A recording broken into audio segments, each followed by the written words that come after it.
All right. Well, with that, let's go ahead and pop into our 10.1, okay? And so what we're going to do is we're just going to start off right with the examples so we can almost build in the answers to these questions, okay? So we're going to start with example number 7 in 10.1, all right? So I'm going to go ahead and share my screen.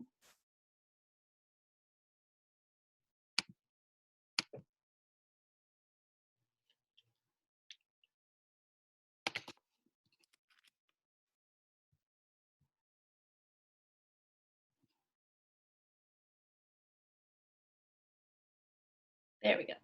Okay. So let's get started. All right.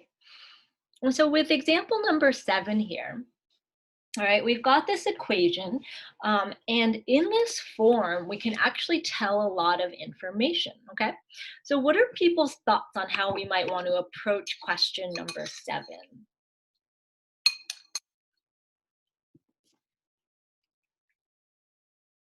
Anything you noticed about the numbers or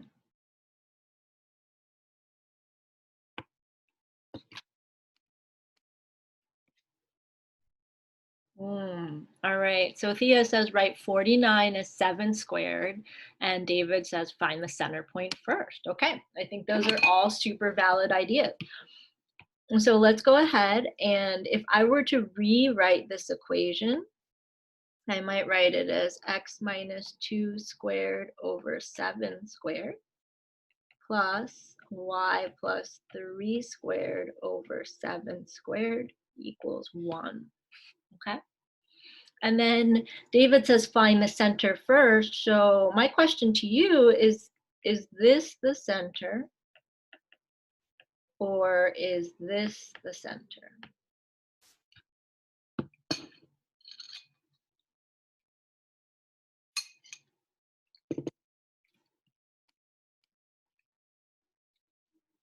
That one. Thanks, Brian. That was super helpful. Yes, yeah, it is the 2 comma negative 3. Okay, so that second one, so not the this one, but the that one. All right, this is our center point. And we can almost say that we need to switch our signs. All right. And so let's go ahead and draw that center point. So I've got 2 comma negative 3. Okay, so I've got 1 point down. Now, what do we do with those 7 squareds that we put on the bottom?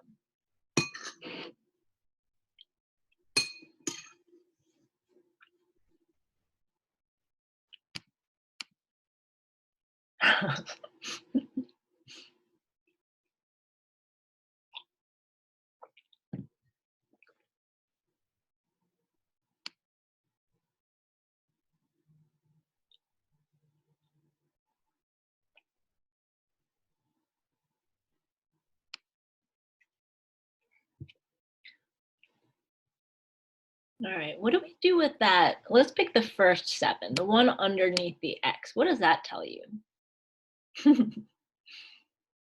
Yeah, so we did square root those and we got 7 for both of those, okay? But in particular, what does this 7 tell us?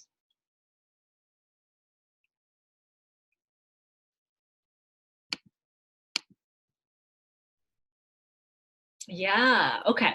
So that first 7, okay, does tell us how far we go side to side. Now, why does that 7 tell us how far to go side to side, but not how far to go up and down?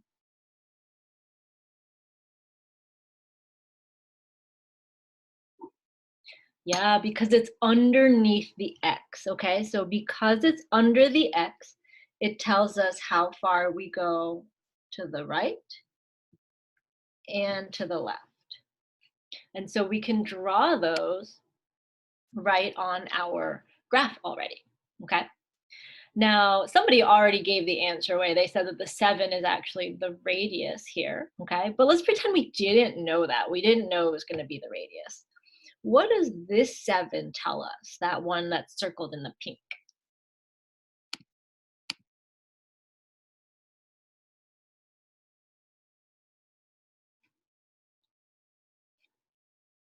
No big deal, David. You're totally right. It is the radius, but let's talk about what this 7 does, the pink one. Yeah, okay. So this 7 tells us how far up and down because it's underneath the y, okay? And so we're gonna go to our green center, we're gonna go down 7 points, and we're gonna go up 7 points. And there we've got the outline of our shape, okay? Now, if you have a center point and you count out the same number in all the directions, you get a circle, right? And one way we could tell that it's going to be a circle is because the A equals the B, or the number under X equals the number under Y, okay? Now, because this is a circle, sometimes people write the equation without the fraction. But instead of setting it equal to 1, they multiply both sides by that denominator. And you get something that looks like that. Okay, x minus 2 squared plus y plus 3 squared equals 49. And when you see it in that format, that's a good indicator that you've got a circle, because it means that your A value, which is our blue 7, is the same as our B value, which is the pink 7. Okay? Now, if you get to a case where it's a circle, guess what you do not need to do? Okay. The only piece of information you really need for the circle is the center and the radius, okay? So that radius is going to be 7. So the radius is our A or our B value. And then all we need to do is connect all 4 points on the exterior.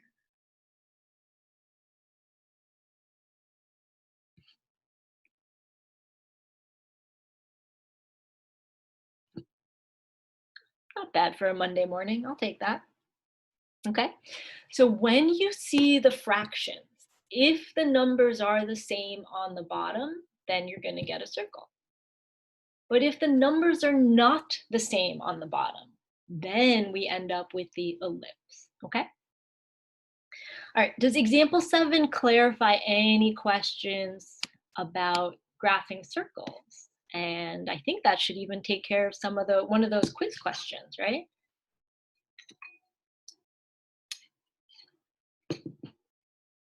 Okay. Let's move on to example 8. All right. Let's start with, what do we want to start with? Do we want to rewrite the denominators, or do we want to find the center?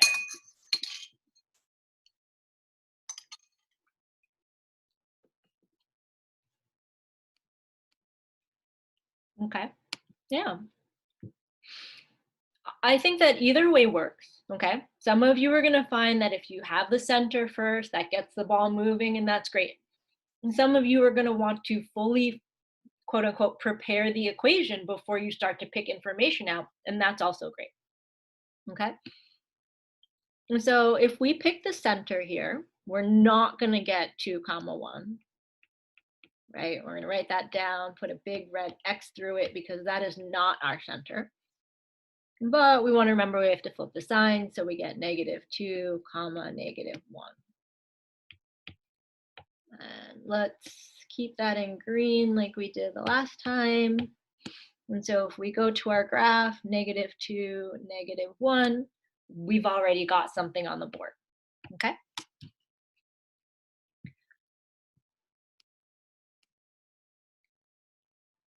Nice, nice. Okay. So when you look at the denominators, Natalia, what do those numbers tell you right now?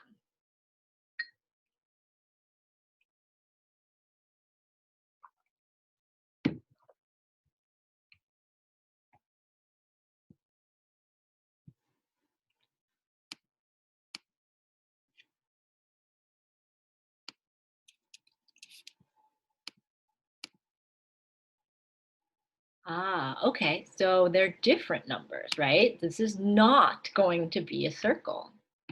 So if you wrote down circle, that would be wrong because 36 is not the same as 81. Okay? Ah, okay. So it is an ellipse. And sometimes I actually like to identify the shape first. Okay? And this is actually a skill that will be valuable all the way to and through Calc 3. So I was sitting in on a Calc 3 class the other day, and they had these fancy looking equations, and the question was, what shape is this?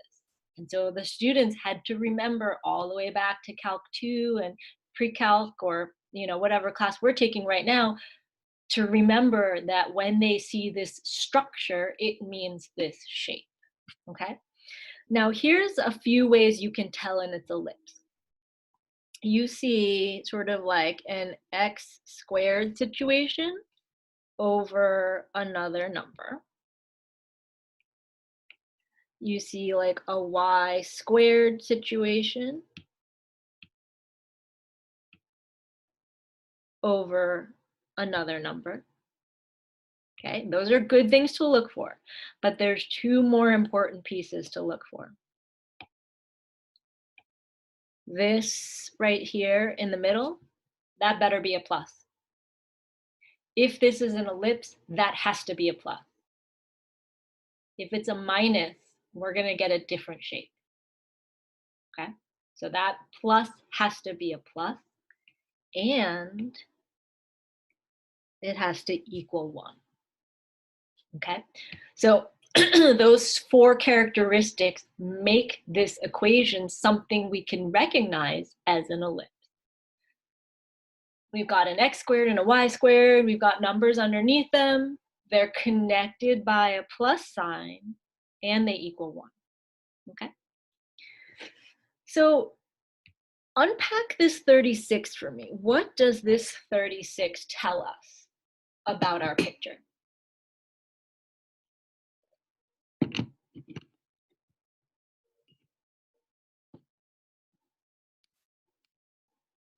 Yeah, how far we go right and left, exactly. And always thinking a couple steps ahead. Brian, you were right. We're going to have a BERT sort of ellipse. Okay, so now we're going to go side to side, but we are not going to go side to side 36 units.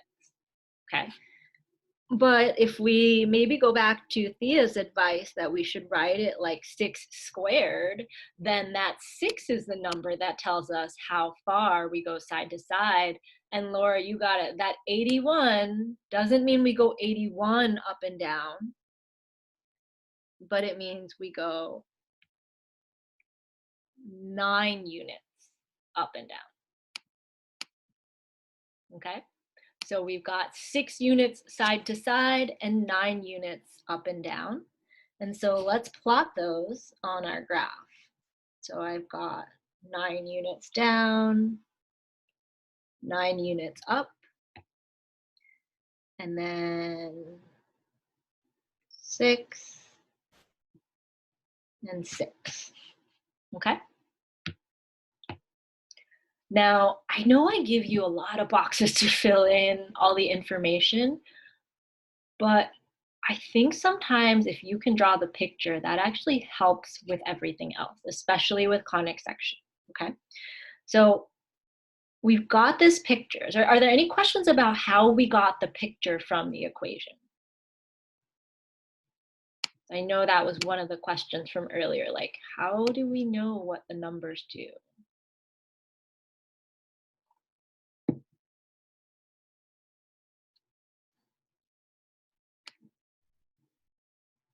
Well, if we don't have any questions about what the numbers do, we can go ahead and connect these.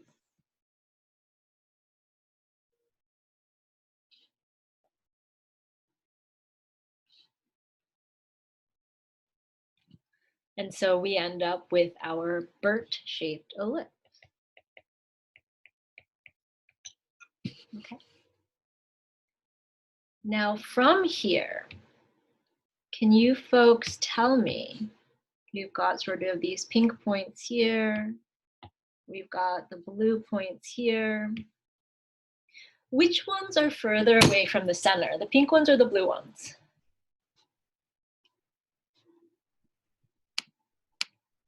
The pink ones, exactly. So the pink ones are going to be our vertices because they're further away, okay? And so you can write your center point, and we're going up and down. So that's why I'm going to do the plus and minus next to the y value, because I'm going to go up and down 9 units. And so if we kind of color coded this with the colors we already used, we have our center point, and then we add or subtract that square root of the number underneath y, okay? Now, if you simplify these, it should give you the coordinates of the pink points we drew, all right? And so that's a really good way to check your work. We should get -2, -10, and that's that pink point down there, so that's good. And -2, 8, and that's the top pink point, all right? So you don't have to memorize the equations, because if you can draw the picture, you can almost back end it and find out where the vertices and the co-vertices are. What you do have to understand is that the vertices are further away, and our co-vertices for an ellipse are the closer ones. So for the co-vertices, the blue points, I'm going to take the center, I'm going to add and subtract 6 from the x because I'm going side to side, and I'm going to keep the y value the way it is. So again, we've got our original center in the green, and to get to those blue points, we add and subtract that 6 from the x. And that should give us -8, -1, and 4, -1. Okay. All right, we have one last thing we need to do in order to finalize our picture of the ellipse, okay? And that is the foci. So we want to have our foci in our diagram as well. In order to find the foci, okay? So we're gonna set up an equation here.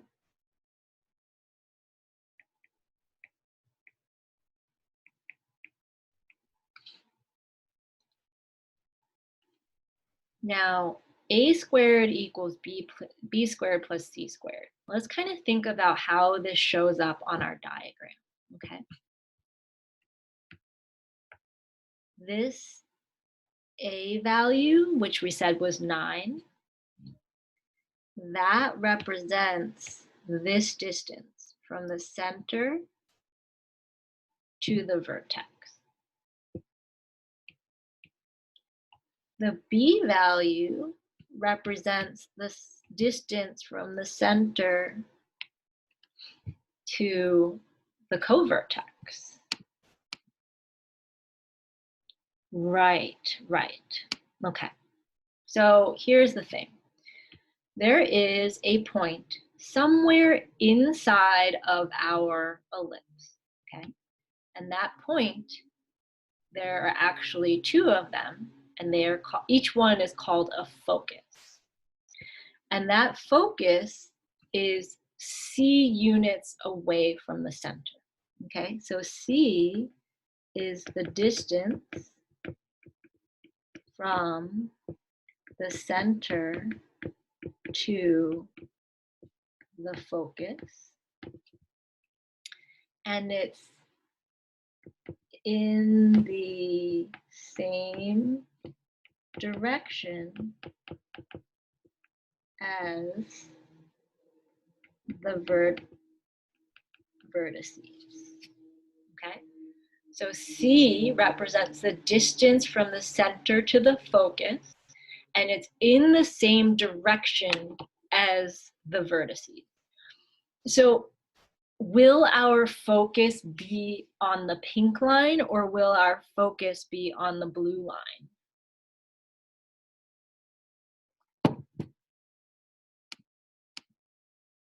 Okay, yeah, our focus is going to be somewhere along this line. I don't know where it is yet, but we can find out where it is, okay? So let me ask you something. If the focus is somewhere along the pink line, but it's inside of our ellipse, is A bigger or is C bigger?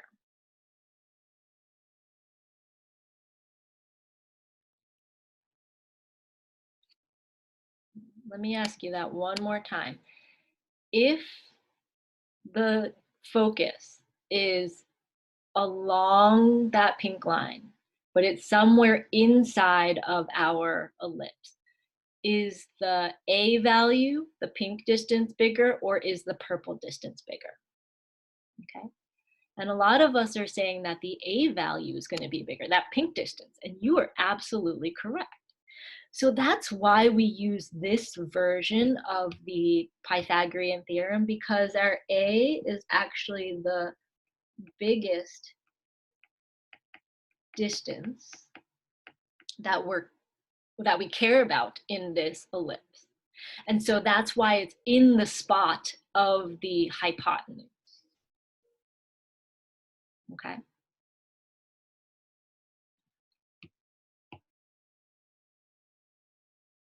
All right. So good thing we've color coded along the way, because instead of A squared, we can put 81.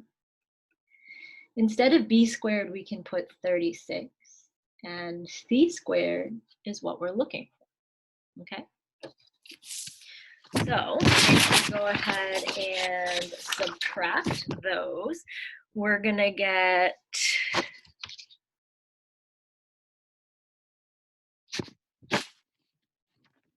we are gonna get 81 minus 36. What does that give us?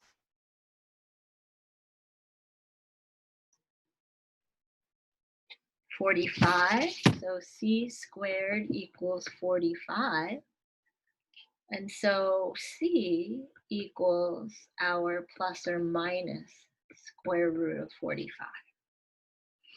And we have the plus or minus because we can go up from our center that way, or we can go down from our center that way.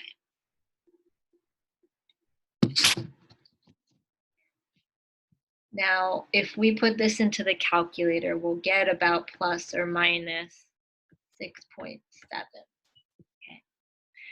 So instead of saying, I know the purple is going to be somewhere along that pink line, we can actually do it exactly now.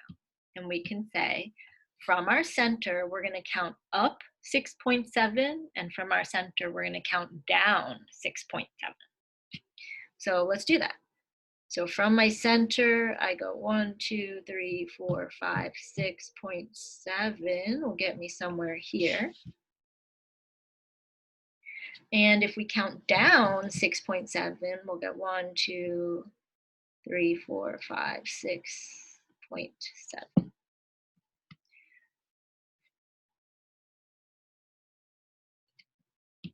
And if we want to write the coordinates for that, all we do is we take our center point, -2, comma, -1, plus or minus that 6.7.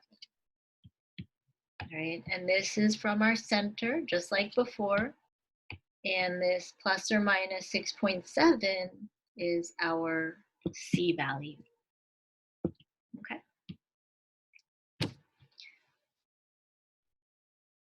All right. So on one page, there is our example number 8. Yeah. Was it helpful to kind of look at the picture first and then sort of fill in all the information afterwards, or do people like to fill in the information and then graph it? Okay. picture first. Yeah. I do think drawing that picture is definitely super helpful. Okay, graph and then fill in, good. And that's something that as students is so important for you to kind of think about, like, because you might have a different instructor who's like, I want you to write all these equations first. But if you can draw that picture, I bet you can get to that equation, okay? All right, let's take a look at one more example. And this one, we can kind of see is gonna be a longer one because we do have to complete the square, right? So think about that end goal. From our equation that we had in example 8, it was pretty easy for us to figure out all the different pieces, right? The number under the X tells us how far side to side. The number under the Y tells us how far up and down. All that information is right there. The added layer here, which I want to make sure we know how to do, is complete the square, okay? So let's go ahead and work on that. Okay, so when we see a big long equation like this, all right, and again, this is where I really, really want to make sure that we study. So if you're studying, it's probably worth taking the time to do maybe 2 or 3 questions like example 9, instead of doing like 5 examples like number 8 and then 1 like number 9. Does that make sense? Like, I know this part makes sense, but if you learn how to do the completing the square, what you'll get to practice is completing the square and graphing and finding all the features. So these kinds of questions are more bang for your buck when you study, okay? All right, so completing the square. Last time we talked about completing the square, and we said that it would probably be useful to group all the things. So we would take like all of our X terms and move them so they were next to each other. And then we would take our Y terms and move those next to each other. And then any constant, we would just kind of move to the other side for right now, okay? And that's a pretty good first step. You get this long equation, you're gonna sort them. All the X's together and then all the Y's, and then take that constant and move it to the other side. And that's gonna give us something that looks like this: 4x squared minus 40x plus 9y squared plus 36y equals negative 100.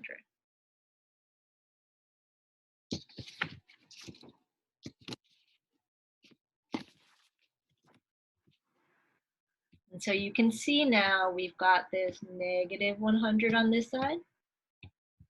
All of our X's are sort of together. All of our Y's are sort of together.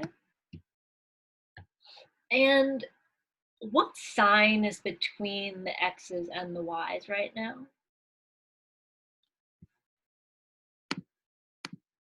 That's a plus sign. You can already tell that that's going to be either a circle or an ellipse, okay? From that plus sign, you can already tell you're either going to have a circle or an ellipse, okay? All right, so let's take this blue part with the X's. First thing we should do is take that number that's in common between them and factor that out. So I'm going to pull a 4 out here, and I'll get x squared minus 10x plus 9 parentheses y squared plus 4y.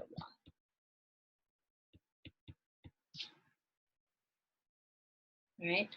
Completing the square is way easier if your x's and y's have a leading coefficient of 1. That's why we factor out that 4 and the 9, okay?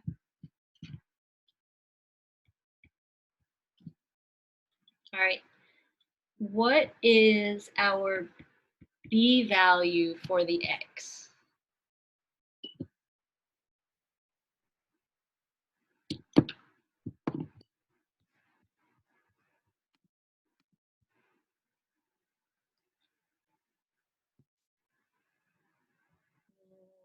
Be more specific.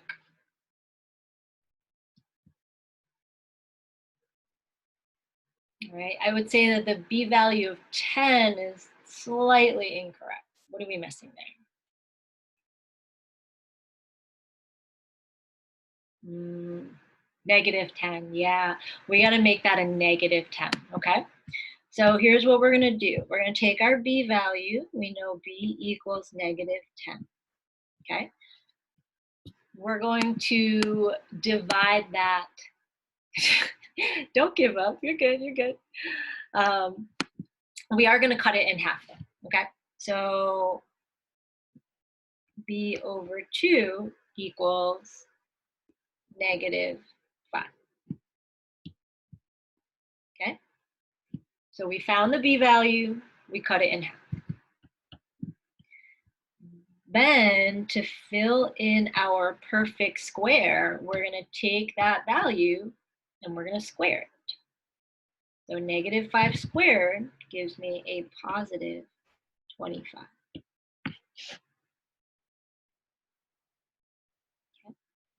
If we were in class in person, I would tell you to turn to a neighbor and tell them how you got that 25. And I would hope that you would say, we found our b value, which was negative 10. We cut it in half to get negative 5. And then we squared it to get 25. Okay. Plus, oh goody, we get to do it again. 9 parentheses y squared plus 4y. Now to figure out what number goes there, we got to find this b value. B equals, what do we get for b?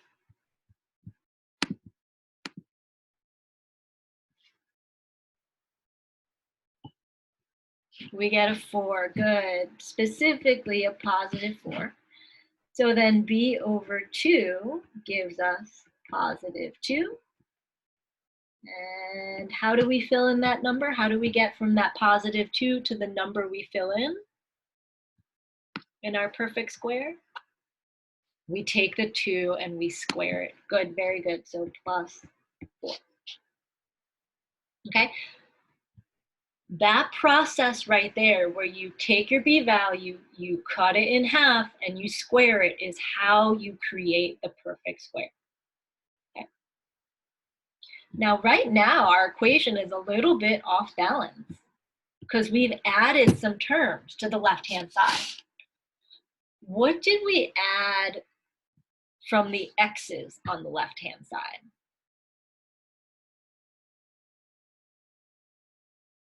Like, what's the new guy in town, the new person in town for the x's?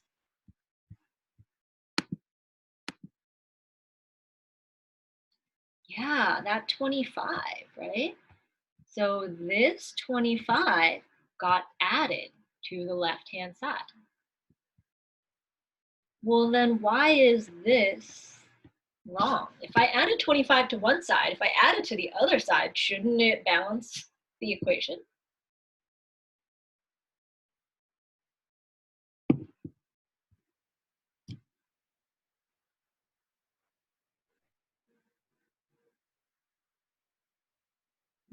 Where'd you get that 4 from, Richard? So Richard says 25 times 4. Why do we have to multiply it by 4?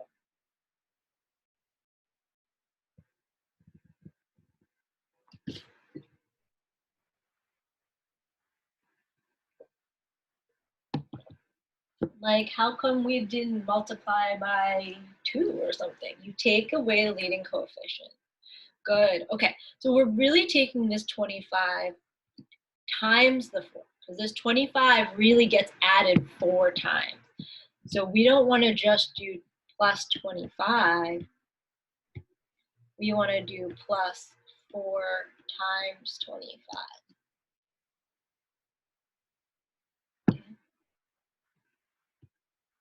What do we add in the pink then?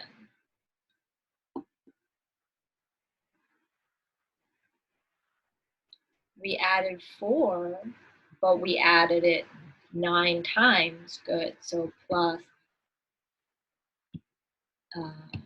plus not just the 4. That would be incorrect. But we are doing plus 4 times 9. Okay. So we really want to make sure everything is balanced, and that includes any factors that we pulled out earlier on. Okay. So what do we have? 4 plus 9 times something squared equals, let's see, negative 100 plus 100 is 0, plus 36 gives us 36. X squared minus 10x plus 25 is the perfect square of x minus 5. So another way that I could write x squared minus 10x plus 25 is x minus 5 squared. Now, it's not a coincidence that this minus 5 is the same as this minus 5. So when we cut it in half, we're actually finding that number, that it makes it the perfect square. Okay. So then this second parentheses is going to be y plus or minus what?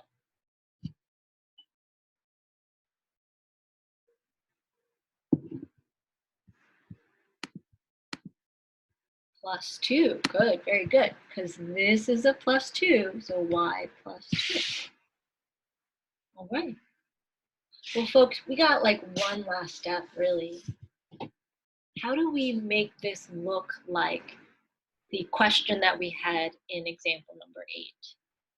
Because we're so close. We're in that home stretch.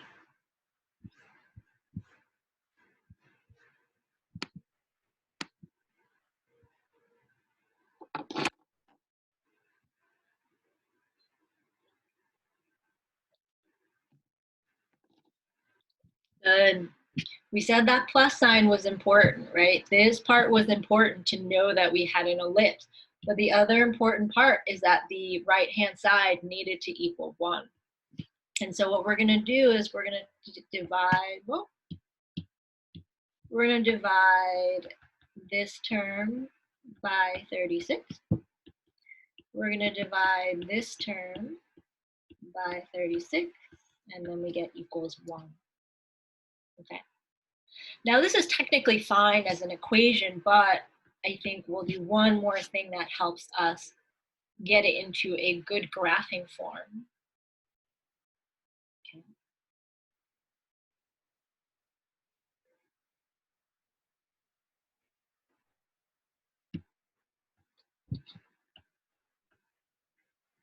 4 over 36, we can reduce to be 1 over 9.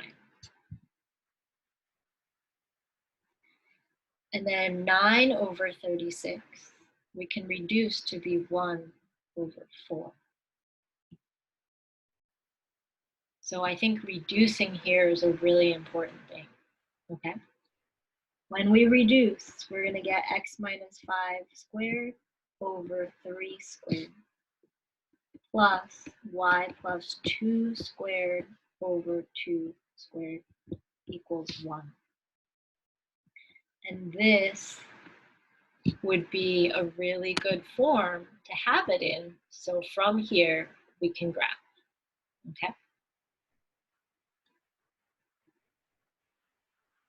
So I know we kind of rushed through that completing the square part on Wednesday. Is this part a little helpful just to kind of see how it all flows, how we find all the different numbers? Okay, I've got 1 yes, I've got 2, okay. So we're gonna be practicing this a lot, okay, the completing the square. I think on the homeworks, that's definitely something, or the quizzes rather, something I really want to see, okay? The reason why I want you to see them is because I know from here, with a little bit of practice, you could get all the right numbers into the picture and you're good to go. So then the work is making sure we can complete the square for all of these different things, okay? All right, so now we've got our equation. Tell me about that center. What are the center coordinates, right?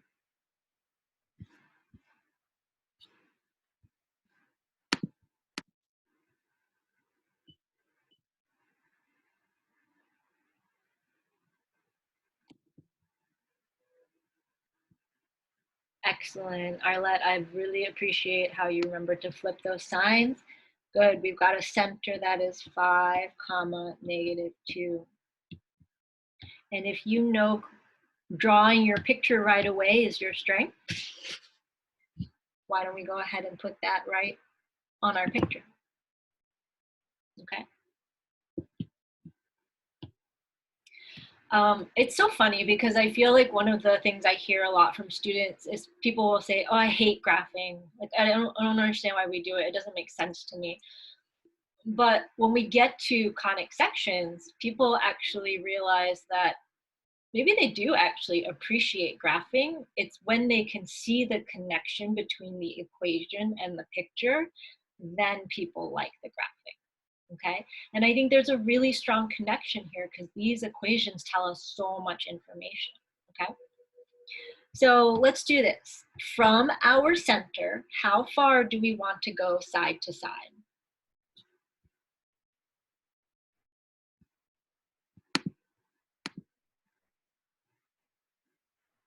So close. We don't want to go 9 units. We want to go 3 units, okay? So that's part of why we wrote it as 3 squared. So we can say, hey, equation, I am smarter than you because underneath the x, I have a 3 squared. And it's the 3 that tells us how far it goes, not 9, okay? So if we draw that out, we're gonna go 1, 2, 3, 1, 2, 3, cool. All right, well, how far do we go up and down? And I think Natalia already answered that. She said we're going to go 2 up and down. Exactly. Good job, Nubia. So underneath the y, we have 2 squared. The 2 tells us how far we go up and down. And so we have this adorable little ellipse here. And we can connect the blue and pink to blue. Okay. All right. So let's scroll back up for a moment, okay, because I think this is an important thing. In example 8, how did I know the vertices were the pink ones?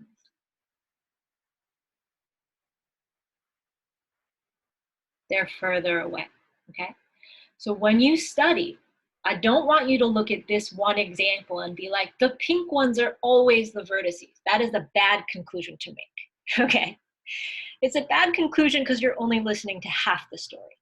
You want to think about it the way Nubia is describing it, which is, you know, the pink ones are the vertices in this case because they are further away.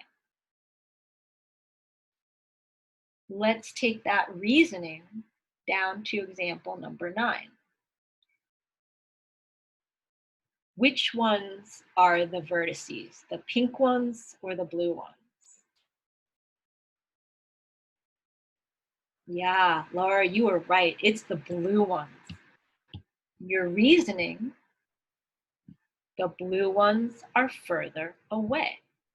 Okay, so you use exactly the way Nubia phrased it, that it's further away. You use that to define your vertices.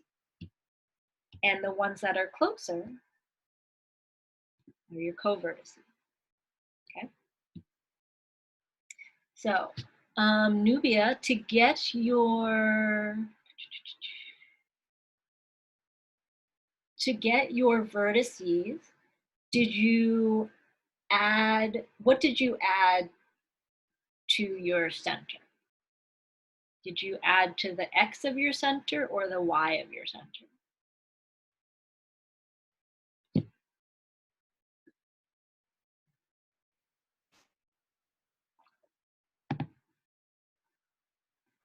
Yeah, exactly.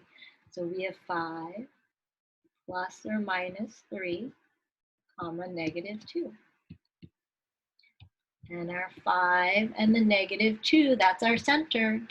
And then the 3 tells us how far we changed that, okay?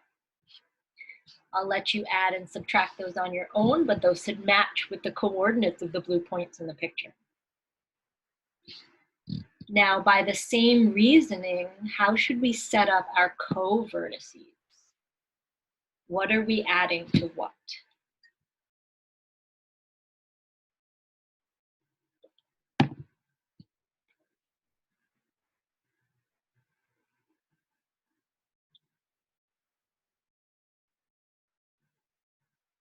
Do we add to the 5 or do we add to the negative 2? Good, Thea. We take the y value and we add and subtract 2. Good. So 5, comma, negative 2 plus or minus 2. And again, our center points are right here. And then because the number under y was 2 squared, we add 2 to the y. And again, I'll let you add and subtract and see that those should match the pink points that you drew, okay? All right, now we talked about the foci in the last problem. And I said the foci, what did I say? I said the foci are the distance, the C represents the distance from the center to the focus. And it's in the same direction as the vertices, okay? So in this case, are our foci, are they side to side, like towards the blue points, or are they up and down towards the pink point?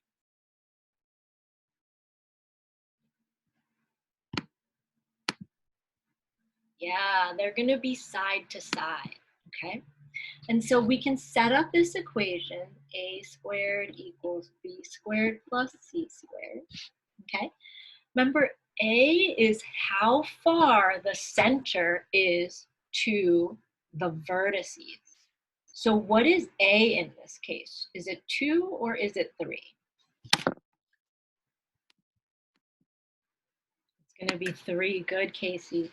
So we've got 3 squared equals, let's make that blue. 3 squared equals 2 squared plus c squared.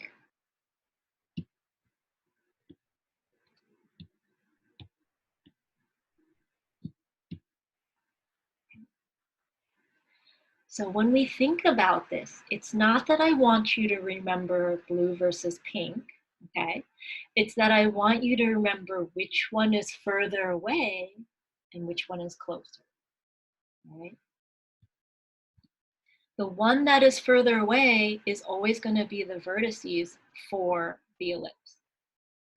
And so in this case, we'll get 9 equals 4 plus c squared, or c squared equals 5.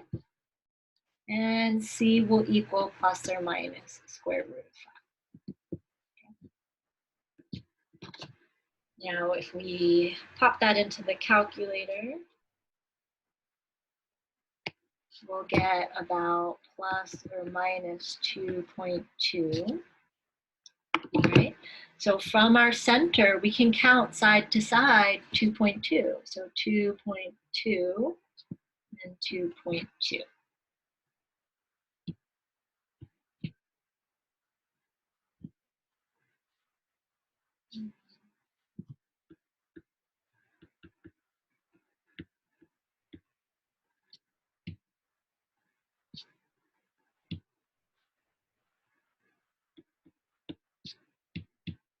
Right, so we have our center, and then we have our C distance, which is how far the center is to the focus, okay?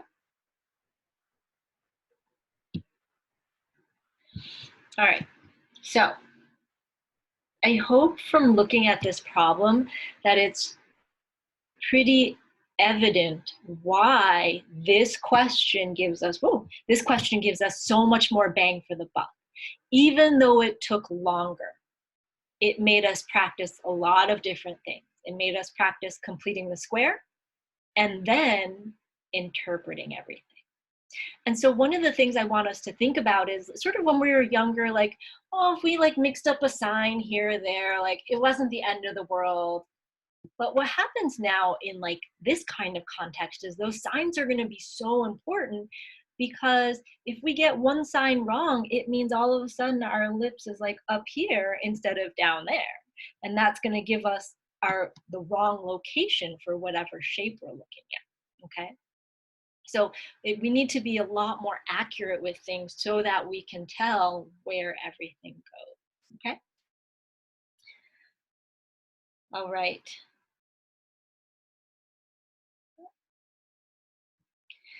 Examples 10 through 14. Okay, so I think this is where I think it was Eric was asking earlier, like, how do we write equations given these pieces of information? Okay, and so what we're going to do is worry not just about like graphing and completing the square. That's like one half of what I want you to know.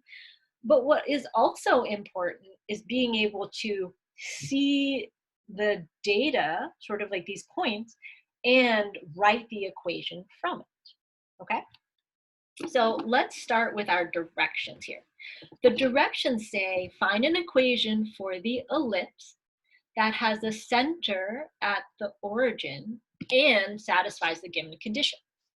So as soon as I see that, what I'm thinking is I'm going to have a case where the general form is x minus h squared over a squared plus y minus k squared over b squared equals 1. So my answer for these should look something like this, okay? But what does this part mean? Like the center's at the origin. What can we substitute into our equation if we know the center is at the origin? The center is 0, 0, so h and k are 0, 0. Perfect. So really, the equation we're trying to figure out is x squared over a squared plus y squared over b squared equals 1.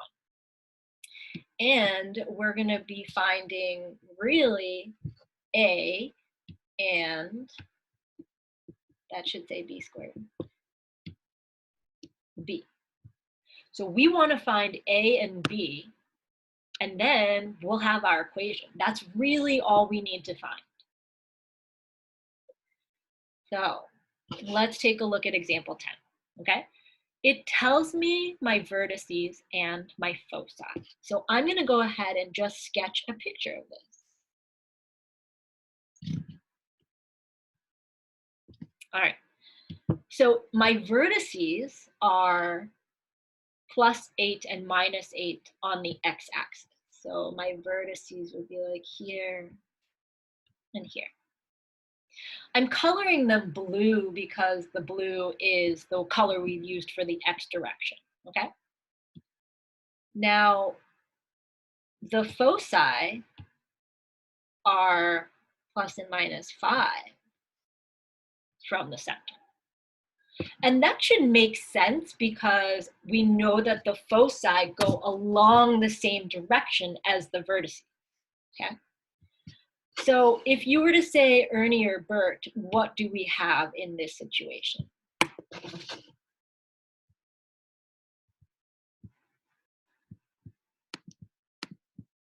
We have an Ernie, exactly.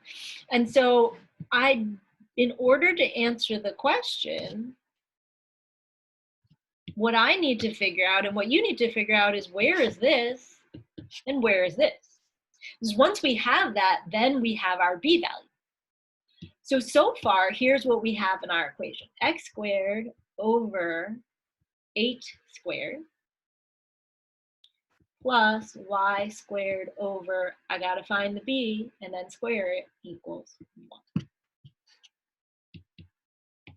So this number comes from our vertices, okay? How am I going to find b? Because they don't tell me b. How am I going to find that missing variable?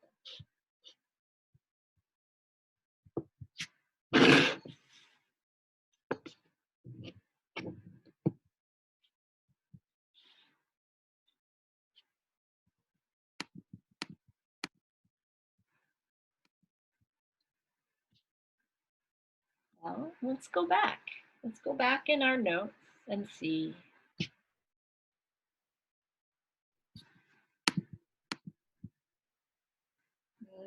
Okay. All right. So Eric and Richard, you folks are definitely looking at our toolbox and seeing, all right, what involves A, B, and C? And that is one really important use of this equation, that A squared equals B squared plus C squared. It helps us figure out the relation between the vertices and the coverts. Okay. So it's not just for finding foci, but we can actually use it to help us find the coverts.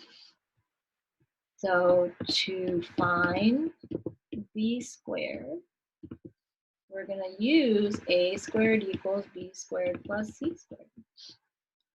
And I can plug in 8 squared equals B squared plus, what do I plug in for C?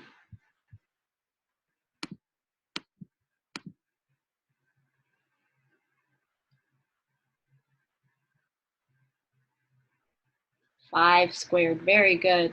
All right, so 5 squared. Okay, so we have 64 equals B squared plus 25. Okay, and then I'm gonna go ahead and subtract that 25. And when I subtract the 25, oh, where did it go? When I subtract that 25, what am I gonna get? 39? I'm gonna double check my math. You know, it's Monday morning and I've had a cup and a half of coffee, but sometimes the mental math not so good. Yeah, 39. Okay.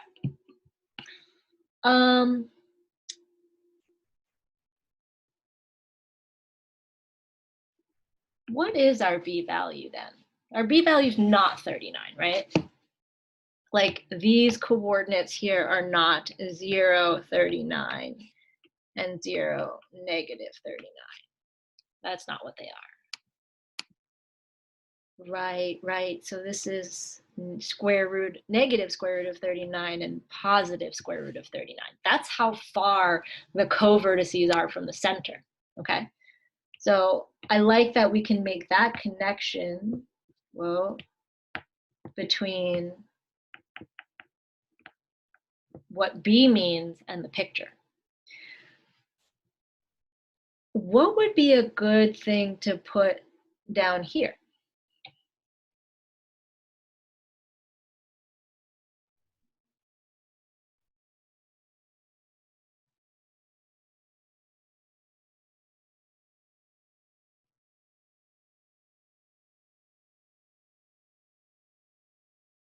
In other words, what should we have as the denominator for the y squared?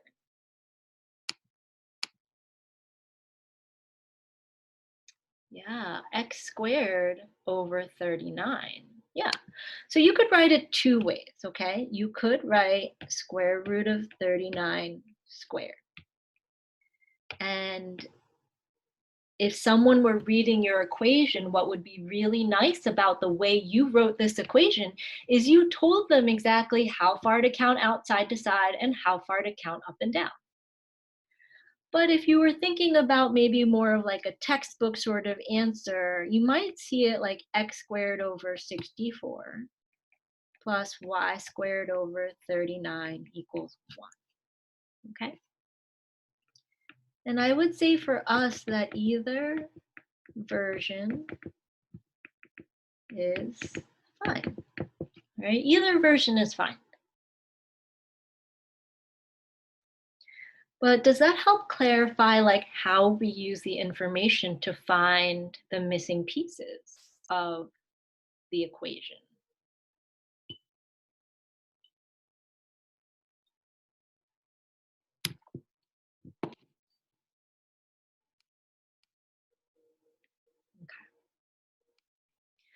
So now for better or for worse, there's a lot of different kinds of information I can give you. And for all these different kinds of information, you've got different ways or strategies to help you find that missing information to fill in your equation. But at the end of the day, for every single one of these, we want to find the A and the B so that we can write the equation. Okay? So let's take a look at number 11. Number 11, let's see. Are we going to have an Ernie or a Bert situation for number 11? And how do you know?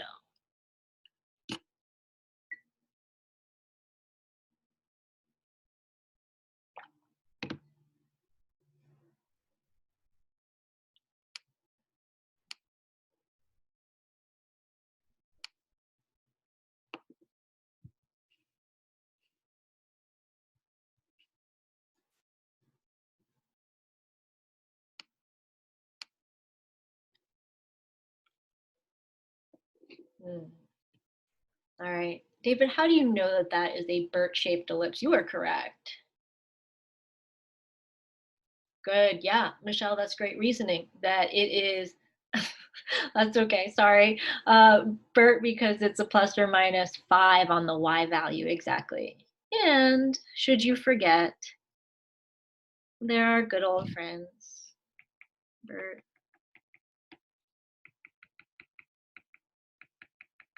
Ernie.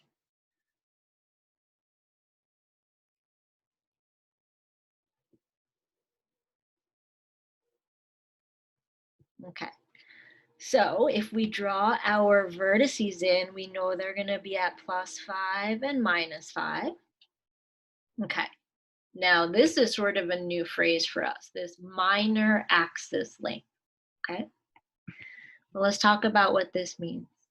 The minor axis connects the co-vertices. So it goes from one co-vertex to the other co-vertex. What that means is that from one co-vertex to the other one, this distance overall is 3 units.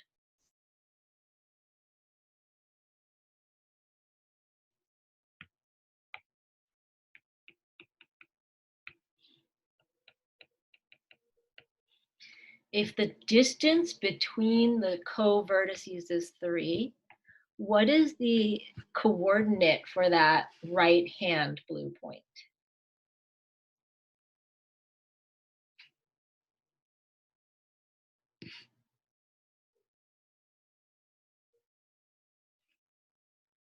Good.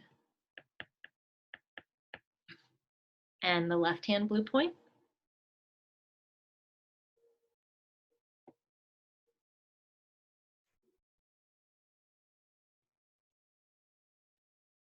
Good, good.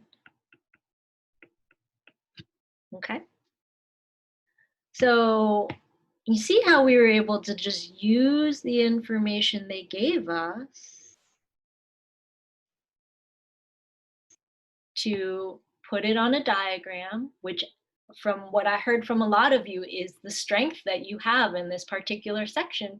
Put it on the diagram and from there, figure out what your numbers are, okay?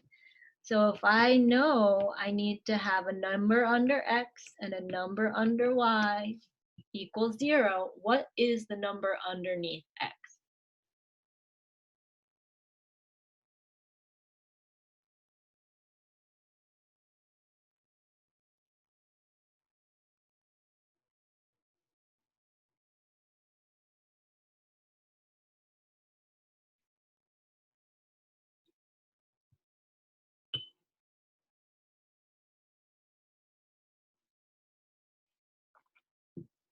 Good. We're going to take how far we go side to side, which is 1.5, and we have to square it because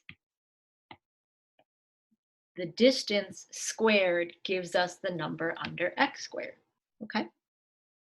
Now, by similar reasoning, what number do we put underneath the y. 5 squared, good.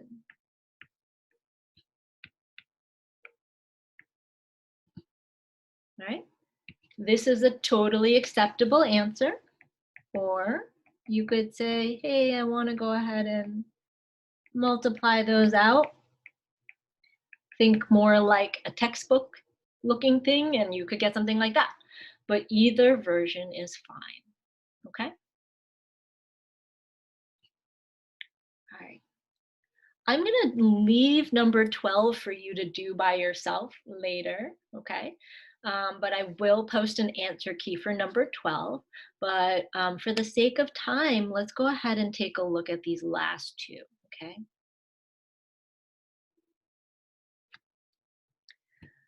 All right, so more new vocabulary.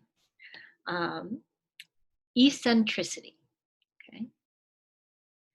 Eccentricity is a fancy word for describing how ovally is the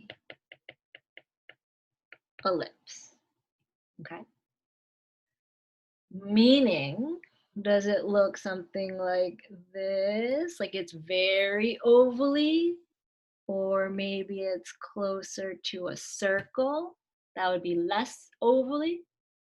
But that ratio right there, okay, that ratio tells us how ovally the ellipse is. But before we get there, let's put our vertices down. Okay, let's draw a picture with our vertices. So in this case, our vertices are 0 plus or minus 4. So I know I can draw them sort of up and down this way. Okay.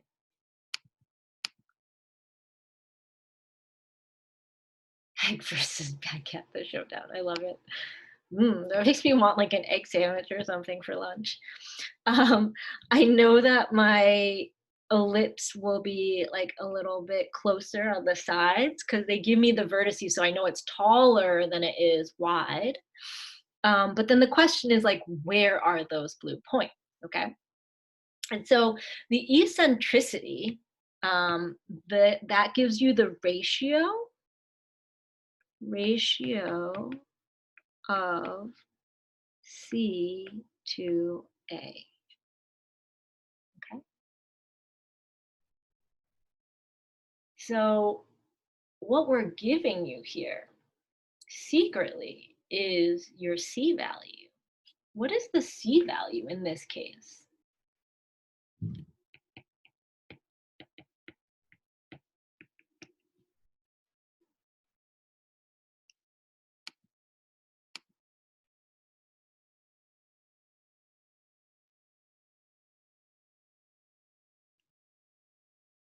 Maybe let's back that up a little bit. Yeah, the C value is your focus, but what numerical value is it for this problem?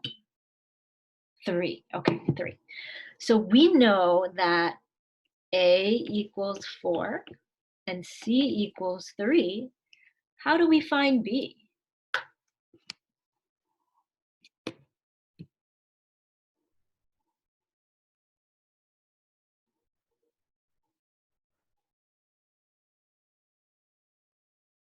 Right? If we know A and we know C, how do we find B?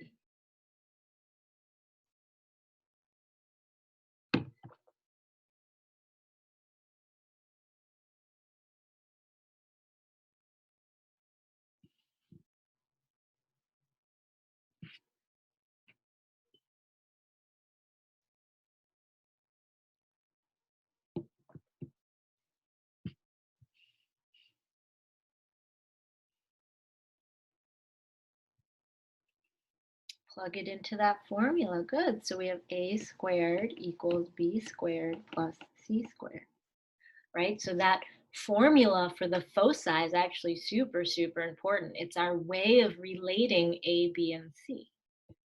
So we can say 16 equals B squared plus 9. So B squared equals 7. Okay. So where do we put the 4? Does the 4 go underneath the x or does it go underneath the y?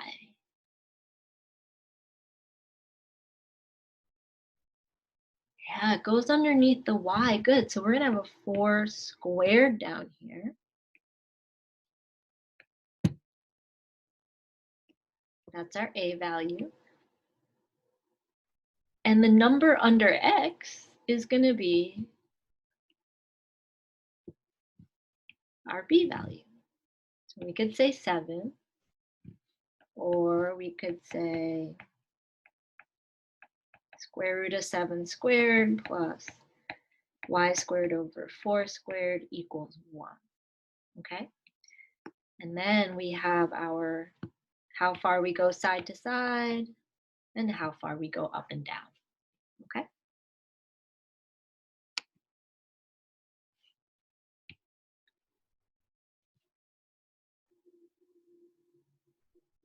All right. I'm also going to leave 14 for you to try on your own. Okay? But I think with the pictures, they definitely are really, really helpful for this. Okay? All right. Are there any questions that folks have so far?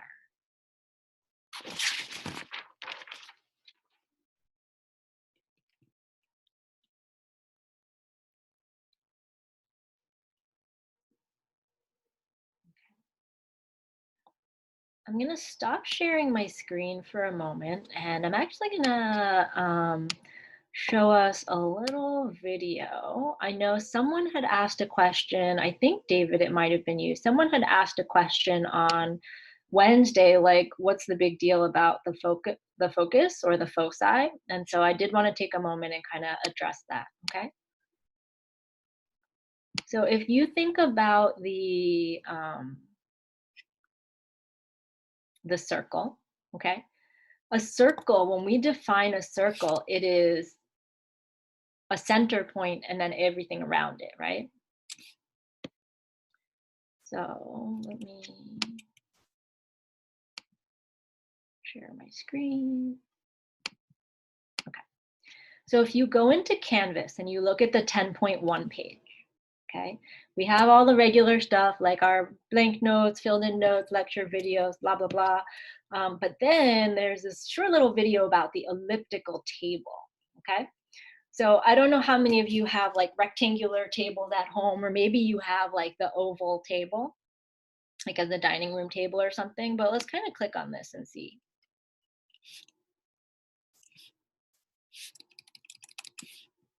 We have a real shot to make history this election by taking back the Senate from Mitch McConnell. We only need to flip 4 seats. Okay.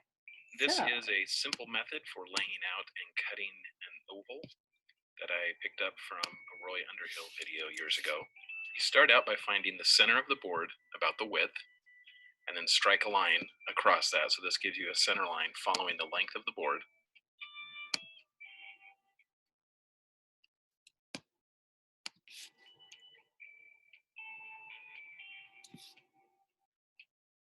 And then mark the center of that line, which you will then use to mark the center about the length. Then mark out the length that you want the table to be. Now, this isn't going to be exact. It'll probably end up a little bit shy of the length that you choose. Once you've marked out the length. So real quick here, this length that he just marked out, is that the A or the B value? Or rather, does it give us the vertices or the co-vertices? Yeah, it's the A value. He's marking out the vertices right now. The longer part of that table, that's where the vertices are, okay? You want to remember what half of that length is. So from the center point to the dot that you marked, you need that measurement. Then lay out what you want the width to be. Make sure and put a mark at each end on that. Again, this mark is going to be a little bit proud of what the width is actually going to end up being. At least it always is for me. Once you have those 4 endpoints laid out, you want to take half the length So basically a measurement from the center to one of the endpoints on the length.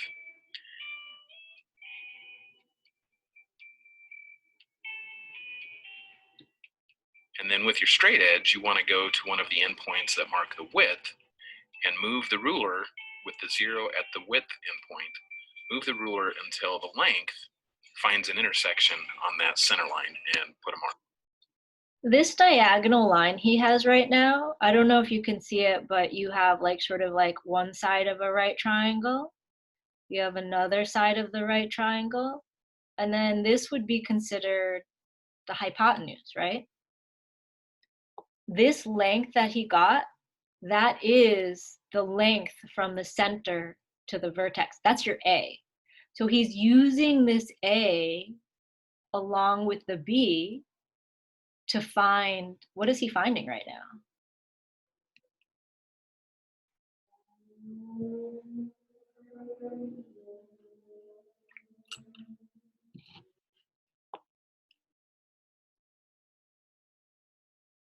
No, let's keep watching. Mark.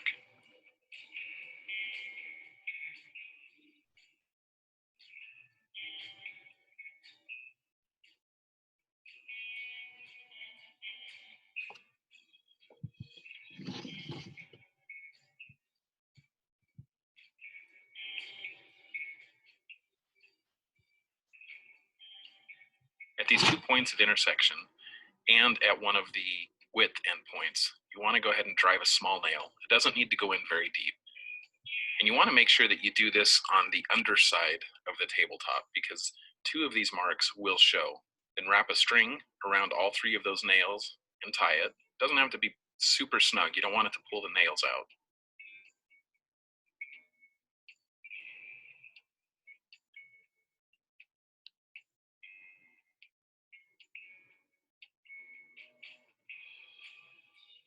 Then pull out the middle nail. With a pencil, pull the string taut and just kind of let the string guide the pencil as you form an oval stroke around the table. Now with this one, you'll notice there's a few spots where the pencil snags. That's because this top isn't perfectly flat yet. I'm going to run it through the drum sander later to take care of that.